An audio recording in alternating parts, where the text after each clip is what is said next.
Good morning बच्चों। आज का अपना टॉपिक लोकतंत्र का बहु समुदायवादी सिद्धांत। इससे पहले अपन ने लोकतंत्र का परंपरागत सिद्धांत, लोकतंत्र का उदारवादी सिद्धांत और लोकतंत्र का विशिष्ट वर्गीय सिद्धांत का अध्ययन किया, उस पर चर्चा करी। आज अपन लोकतंत्र के बहु समुदायवादी सिद्धांत की चर्चा करेंगे और ये देखेंगे कि ये सिद्धांत लोकतंत्र के बारे में क्या कहता है। लोकतंत्र का बहु समुदायवादी सिद्धांत लोकतंत्र के परंपरागत सिद्धांत के विचार कि समस्त शक्ति जनता के पास होती है को नकारता है और साथ ही साथ लोकतंत्र के विशिष्ट वर्गीय सिद्धांत के विचार को भी नकारता है कि राज्य में शक्ति एक विशिष्ट वर्ग के हाथ में होती है। यह दोनों सिद्धांतों के विपरीत बहु समुदायवादी सिद्धांत यह वकालत करता है, यह कहता है कि समाज में शक्ति कई प्रकार के समूह के पास होती है। यह ना तो धनिक वर्ग के हाथ में केंद्रित होती है और न ही सरकार के हाथ में। समाज में शक्ति सरकार और अन्य सामाजिक, आर्थिक और राजनीतिक समूहों के हाथ में विकेंद्रित होती है। राजनीतिक शक्ति का विकेंद्रीकरण लोकतंत्र के बहु समुदायवादी सिद्धांत की एक प्रमुख विशेषता है।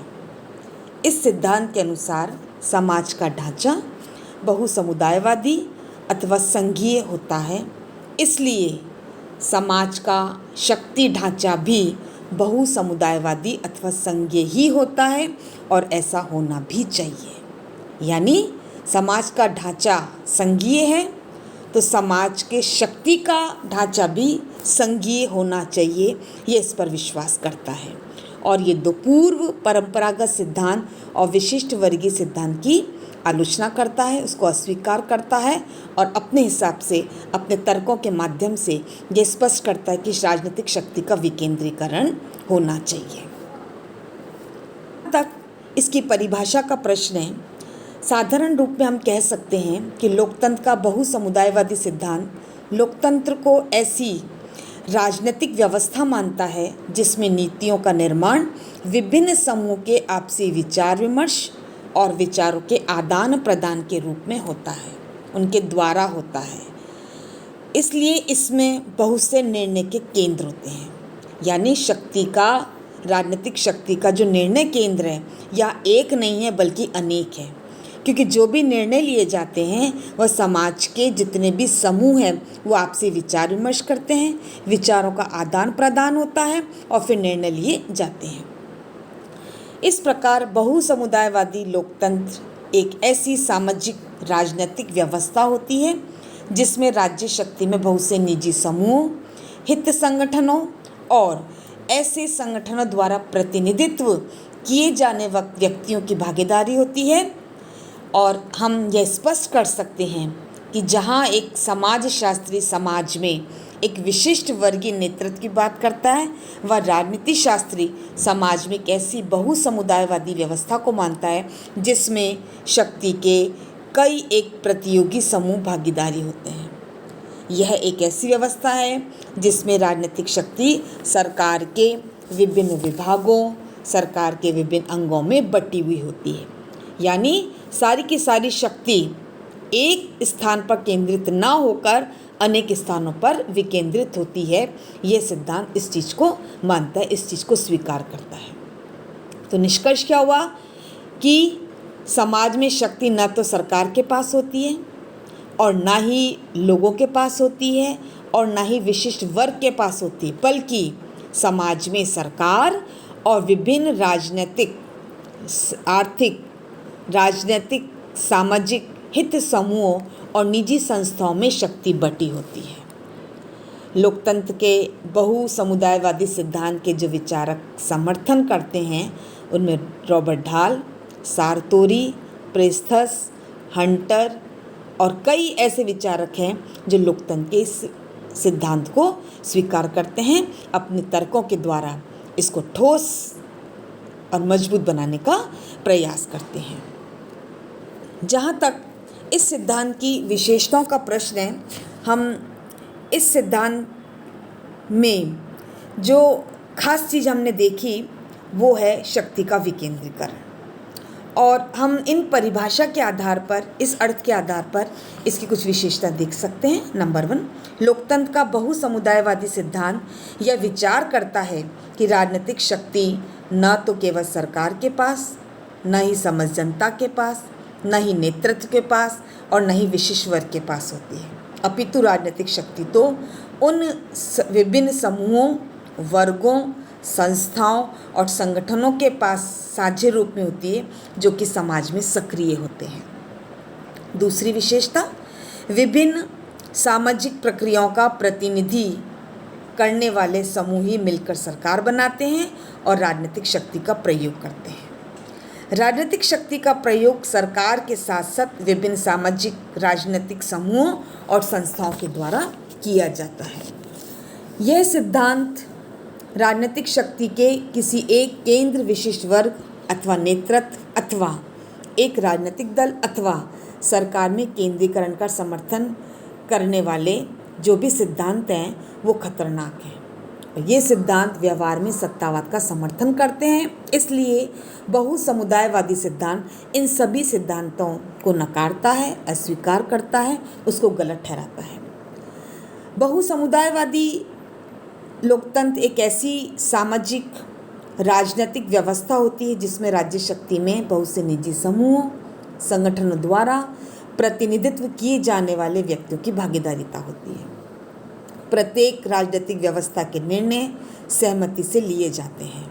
आपसी विचार विमर्श के बाद, विचारों के आदान प्रदान के बाद जब उस मुद्दे पर सहमति बन जाती है तब निर्णय लिए जाते हैं। यहाँ पर जितने भी समूह हैं, संगठन हैं, संस्था हैं, निर्णय निर्माण में अपनी भूमिका निभाते हैं और ऐसा होना भी चाहिए। राज्य में विभिन्न सामाजिक समूहों और संगठनों को महत्व प्राप्त होना चाहिए, यानी जितने भी हित समूह हैं, निजी संस्थाएं हैं, उनको महत्ता देनी चाहिए, उसकी भूमिका को मान्यता मिलनी चाहिए, उनके निर्णय निर्माण में भूमिका सुरक्षित रखनी चाहिए।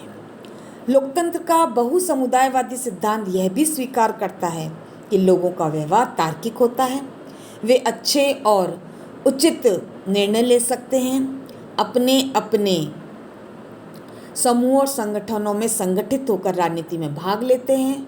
लोगों के संगठित समूह और संस्थाएं ही वास्तव में राजनीति की प्रमुख इकाइयां होती है। यह सिद्धांत चुनावों के महत्व को भी स्वीकार करता है, क्योंकि चुनाव जनमत को प्रकट करते हैं। यह जनता की राजनीति में एवं निर्णय निर्माण की प्रक्रिया में भूमिका को विश्वसनीय बनाते हैं, उसको आगे बढ़ाने की बात करते हैं। लेकिन राजनीति में भागीदारी तक केवल चुनावों तक सीमित नहीं होनी चाहिए, बल्कि स्पष्ट रूप से और सक्रिय रूप से व्यवस्था में हर कार्य में नीति निर्माण की प्रक्रिया में हिस्सा लेना चाहिए। एक वास्तविक लोकतंत्र में सभी राजनीतिक शक्ति सरकार द्वारा प्रयुक्त नहीं की जाती, अपितु सरकार के साथ साथ विभिन्न राजनीतिक सामाजिक समूह भी राज्य शक्ति के प्रयोग में भागीदारी होते हैं।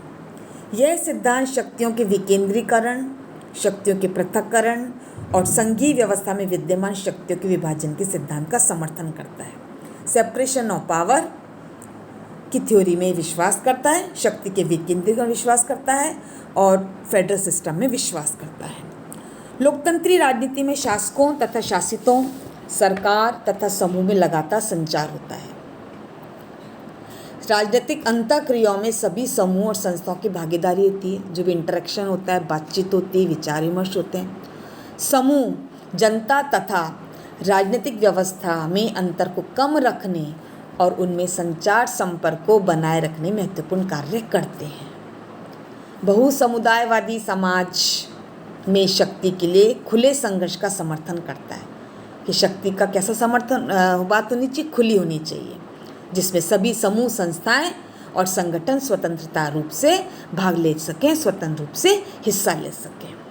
समाज में शक्ति का केवल एक केंद्र ना होकर कई एक केंद्र होने चाहिए, तभी राजनीतिक व्यवस्था खुली भी होगी और लोकतंत्री होगी। लोकतंत्र में आम सहमति की राजनीति को लोकप्रियता प्राप्त होनी चाहिए, तभी लोकतंत्र वास्तव में लोकतंत्र बन सकता है। सभी संगठनों, सभी समूहों, सभी संस्थाओं का नीति निर्माण और निर्णय निर्माण की प्रक्रिया में सक्रिय भागीदारी होनी चाहिए। इन सभी संस्थाओं को, संगठनों को पूरी स्वतंत्रता होनी चाहिए।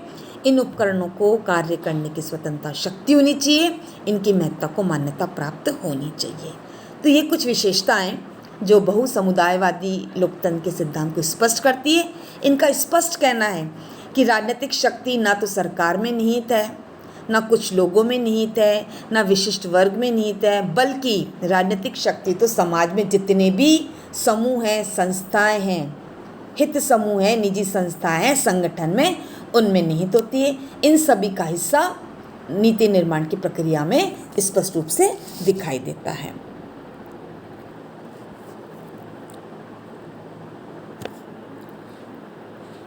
लोकतंत्र का बहुसमुदायवादी सिद्धांत राजनीतिक व्यवस्था में लोगों के समूहों, संस्थाओं और संगठनों की भूमिका को विशेष महत्व देता है। यह लोकतंत्र को तभी वास्तव में लोकतंत्र मानता है जब राजनीति में सरकार के साथ अन्य सामाजिक राजनीतिक समूह और संगठन की शक्ति का प्रयोग करें, राजनीतिक शक्ति की भागीदारिता हो। परंतु इस सिद्धांत की विशेषताओं के साथ साथ इस सिद्धांत के आलोचक अपने अपने तर्कों के आधार पर इस सिद्धांत की तीव्र आलोचना करते हैं।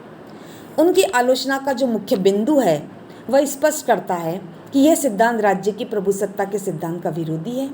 यह राज्य की सर्वोच्च शक्ति के सिद्धांत का विरोधी है। समाज में जो कानून और व्यवस्था बनाए रखने के लिए राज्य की प्रभुसत्ता के सिद्धांत को मान्यता देना नितांत आवश्यक है। राज्य की प्रभुसत्ता को स्वीकार करना आवश्यक है और इस सिद्धांत ने इसकी आलोचना करी। ये सिद्धांत व्यक्ति के स्थान पर व्यक्तियों के समूहों को अधिक महत्व देता है, जो कि उचित नहीं है।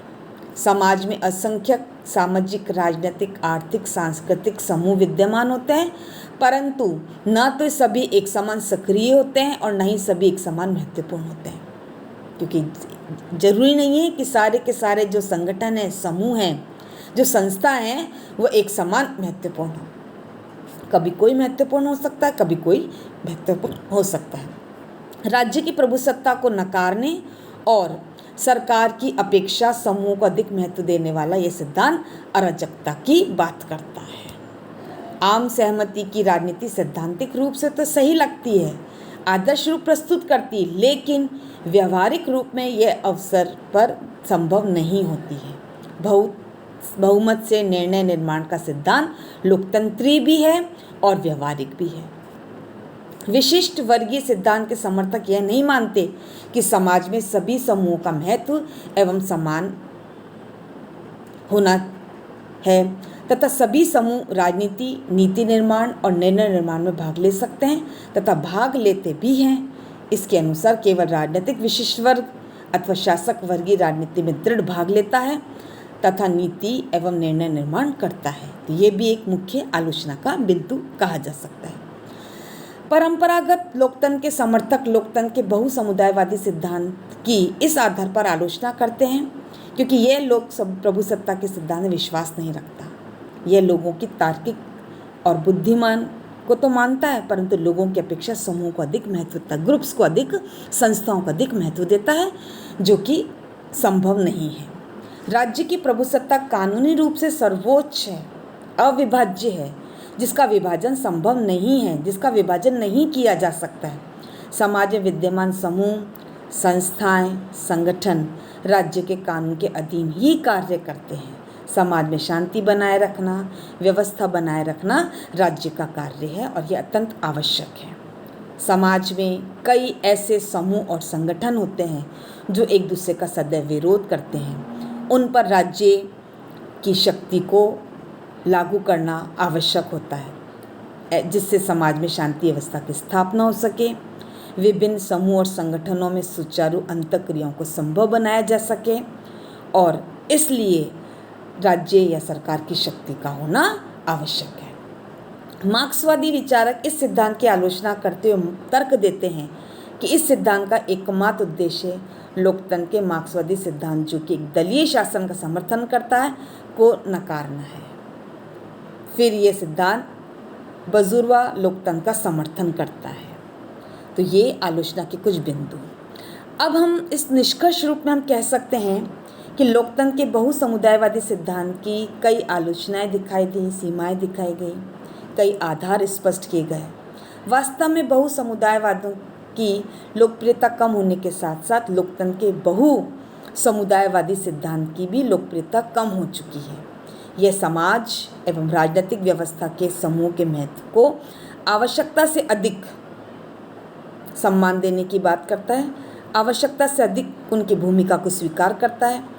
इस सिद्धांत का महत्व केवल इतना ही माना जा सकता है कि ये आम सहमति की राजनीति का समर्थन करता है, कि जो भी निर्णय लिए जाएं वह आम सहमति के आधार पर निर्णय लिए जाएं, तो ये चीज़ तो ठीक है।